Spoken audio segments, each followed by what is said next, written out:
33:3 சொல்லுகிறது, என்னை நோக்கி கூப்பிடு, நான் உனக்கு மறுவுத்தரவு கொடுத்து நீ அறியாததும் உனக்கு எட்டாததுமான பெரிய காரியத்தை அறிவிப்பேன்.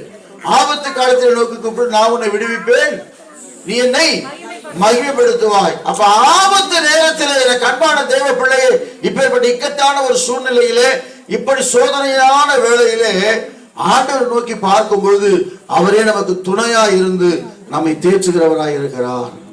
இல்லையா சொல்லுவோமா? உண்மையா சொல்லணும். நம்ம கர்த்தருக்கு ஸ்தோத்திரம். அநேக நேரங்களில் ஆண்டவர் தேற்றுகிறது நல்லா தெரியும். அவர் தான் சொல்ல, ஒரு தாய் தேற்றுவது போல. திடீர்னு ஒரு தகப்பன் அடிச்சான்னு வச்சுக்கலாம் ஒரு குழந்தைய, உடனே எங்க போவாது? அம்மா கிட்ட தான் போகும். அம்மா அடிச்சா அப்பா கிட்ட தான் போகும். உடனே அவரை குழந்தைங்களோட சொல்லி அடி தேற்றுவாங்க. அப்ப இயேசு சில நேரத்துல, எல்லா நேரத்திலும் அவன் தான் சொல்றாரு, ஒரு தாய் தேற்றுவது போல நான் உங்களை தேற்றுவேன், நீங்கள் எருசலேமிலே தேற்றப்படுவீர்கள். அப்ப என்ன காரணம்? அந்த ராஜாவுக்குள்ள வித்தியாசம் என்னன்னா, அவன் மன உண்மையாய்